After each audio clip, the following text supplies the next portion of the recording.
Najee Harris is joining us here as we're getting you ready for, and he's decked out in his all A's gear. I try to, man. I love it. I How try are to you? show. I'm good, man. How are you guys? I'm wonderful. We were just joking around going, when you were with Nick Saban in Alabama, did you guys talk about, the biggest thing in your career could be doing bingo in the treehouse before an A's game? Not a thing. He did tell me I was good at selling stuff, though. So you're throwing out the first pitch? Yes, sir. Got to be exciting? Yeah, I'm excited, man. I'm trying to hit a record. I'm trying to get like 90. If you guys, are they going to measure or not measure, but see how fast the radar gun? Yeah, they're going to do that. Are you going to go to the top of the mound? I always go top of the mound. I think we can. Can we? Yeah, everybody always do that. I go to the top of the mound. I want to experience. Because you're a grown man, you got to go to the You know what I mean? I ain't a little kid. You know what I mean? I'm trying to go to the top of the mound, do my little Dougie. You feel me? I'm telling you, when I did it, I got up there and I told him I'm throwing it as hard as I can, and I brought it. Did it hit? Did it? Oh, hit I threw ground, a strike. or yeah. No, former pitcher, my friend. You got to throw like this, right? You got to use the. You got to get a 4-seam grip to throw the straight fastball. Yeah, 4-seam light grip. Remember, light grip. You don't want to choke it because choke it goes at light grip. Let it go. Yeah. Let it go. Don't think about it. Just let it go. All right. Problem is people think about it, and that's when they throw it into the ground. No, I don't think about it. I just let that stuff go. Like Nike say, I just do it. Just do it. Let it rock. Just do it. So, lifelong A's fan, right? In a way, lifelong Bay Area fan. That's the right word. So you like all the teams? I like every team that represents the Bay Area. That's very smart of you. That's very smart of you. Exactly. Well, obviously successful coming out, 2 years going over 1,000 for the Steelers. How's life in Pittsburgh? Because obviously that's truly one of the great franchises in pro football. It's one of I hands down think so. It's also one of the greatest. But me being from the Bay Area, obviously, like I said, I'm a Bay Area fan. So I watch the Raiders, the Niners, but I also watch the Steelers too. So me to have the opportunity to be able to play for the Steelers, and obviously go in there and experience, the great guys they got there. From Mr. Rooney, Coach T, and even Omar, who's our new GM, but who drafted me was Kevin Colbert and all them. Just to meet all those people and see how great they are and how well they run the organizations. And we obviously got free agents we pick up, and they tell me how better this is as an organization compared to other teams. So just being a part of this is an honor. So out there it's always they welcome me with open arms, and that's something I really appreciate.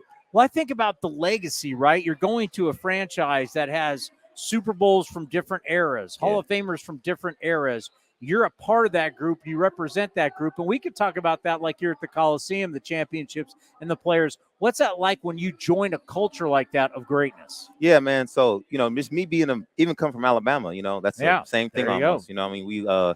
We win natties there. We're one of the best teams. But, and to be a part of that, just kind of that organization, the same thing with the Steelers. It's motivating. There's a standard that we always like to live up to. This year, we're excited about it. We got a lot of new guys. So we can't wait to get after it. I'm over there in OTAs right now, and we're all coming together. We're all bonding with each other. We're a lot better where we are now than we were at last year. That's what I always tell people, and it's the truth. So just to be a part of this organization and be in position to go to playoffs and win Super Bowls, and just to live up to that standard of winning is always, something that's been a part of me, and that's something I'm just can't wait to live up to. Yeah, that's the thing about the Steelers. It's not lip service when you talk about Super Bowls. Exactly. I mean, you look at one of the great franchises. Coach Tomlin is an ultimate winner, and we always get to see it from afar. I actually worked for the Raiders back in the day, so I worked some Raiders-Steeler games. He just seems like a great leader of men. Exactly. What is he like? Once you see him in the locker room and you get to be around him on a daily basis. Yeah, man. So people, well, you can see a little bit on TV, obviously, but him, he's a people's person. He's a player's person. I've been like I said, I've been to Alabama, different organization where it's kind of more of business. And don't get me wrong, it's business too with the Steelers, especially with Mike T. But he cares more about the people. It's more about the players. He's gonna spend time in the locker room, crack jokes, dance around and stuff like that. He dances around. Yeah, I got videos. Yeah. Hey, Mike T's actually a cool ass dude. He's like, he has that kid in him still. You know what I mean? He's an Ivy League guy, too. Yeah. He's been around a long time, and he got kids himself. So, they keep him, I guess, kind of hip to things. Music and stuff come on. So, his favorite music is Walking the Trap, Take Over the Trap. So he'd be walking around playing that stuff, all that music. So, just to be around that type of guy is somebody you really want to play for. He's a great leader for us. Yeah, I talk about a lot of young athletes during your time. You went through the COVID year. And it's so different, especially for baseball, how many of young baseball players lost a full year. Yeah. How your draft class coming out of Alabama, I got to be around Josh Jacobs a lot. Oh, yeah. Speaking of Raiders and Alabama, great guy. But just thinking about going through that process, hopefully we never have to do it again. But what was it? It wasn't normal what star college football players, the bowl game, the draft stuff, it was all different because of COVID. All of it was different. So, we was I couldn't even go to California. I couldn't even go back because at that time they were like, it's not really safe to like go to fly really. You had to be in the bubble, right? The bubble, exactly. So like I was staying in Alabama in Tuscaloosa, and only time I got to train was on the field, by myself. We kind of grabbed some guys, some players, but we couldn't do nothing with the team. So the approach to the season was extremely different and difficult in a way because the time that you had to learn the X's and O's of football, you really didn't have that no more. And obviously we've been playing all our life, but the game changes. The new offenses come out, new defenses come. So us as a team, the bonding, that time that we need, we didn't have that. So actually, because it was a great year, I chose to come back. And we ended up being undefeated, and I ended up being one of the best teams in Alabama history, actually. Yeah. And we ended up winning a national championship, and we had probably like our starting offense, probably all like 6 or 7 first rounders. You know what I mean? But just us there, the uncertainty of if we're going to have a season or not. You know what I mean? Like us training, and we're thinking like, I hope we ain't doing this for no reason. You know what I mean? Like all that stuff right there, it kind of played a factor. And it was a lot of stuff going on too. Besides football, was the George Floyd thing. I think that happened too around that time. So it was a lot of stuff going on for us to, as a team, to come together. Because football is the ultimate team sport. I feel like it's 11 people. You all got to come and have the same mission. For us to come together and all of us, we had a protest, and we made a change in that. I mean, especially being in Alabama. And then we came and we did we won the national championship. That was a special year for me. That was a special year for everybody, and we had a Heisman winner. You know what I mean? So it was an interesting year. You know what I mean? It was hard because of the COVID and all that stuff going on, but for us to come together and be undefeated and do all the stuff that we did, I think that's a special year right there. No doubt about it. And playing for someone like Nick Saban, you talk about the factory, right? It's like year after year after year. Yeah. What is it like playing for him?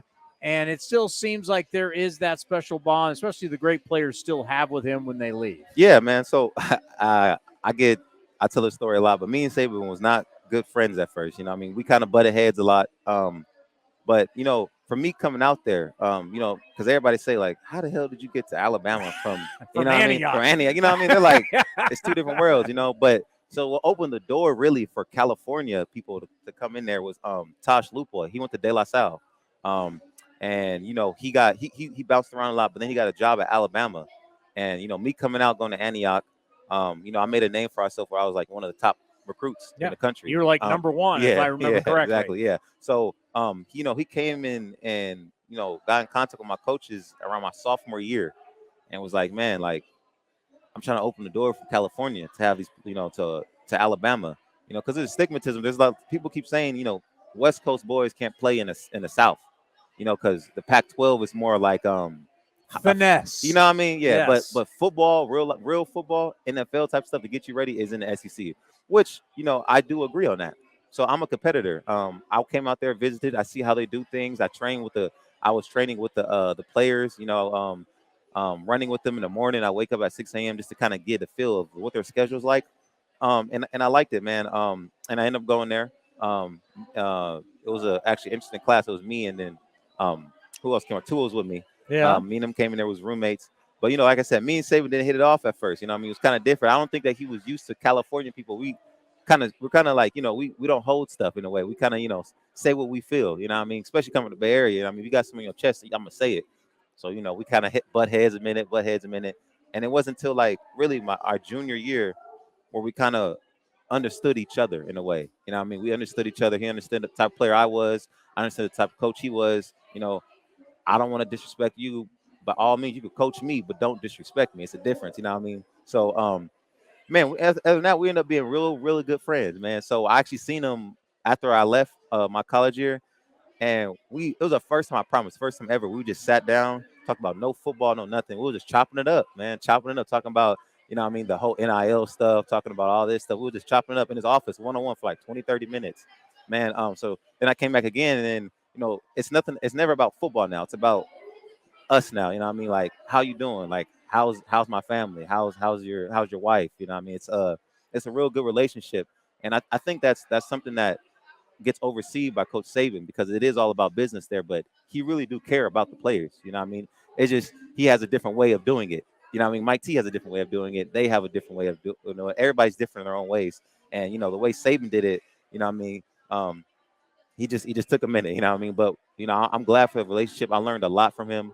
I really was able to jump in my rookie year and not really had to learn too much, or nothing was too new really in a way, because Coach Saban taught me it. Him as a coach, a guru, you know, he's one of the guys that, you know, really elevated my game. So he gets you ready for the league. Exactly, for all sure. his years being in the league. Hey, I know you got to get out of here. I know you got to throw out the first pitch. I'll actually see you, Steelers Raiders, Allegiant Stadium. I will be there for this game. Now remember, you want a four-seam fastball. You want a four-seam fastball, and you just let it go. Do not think about throw it through the catcher. Through the catcher. Okay. You're throwing it like you're running through a linebacker. Okay. Let it go, and you go right through them. That sounds like a bet, man. That's a plan. I appreciate that. Thank you so much for having me. Hey, we'll be rooting for you. Thank you, man. Great stuff. This is a Bay Area great right here on A's Cast Live.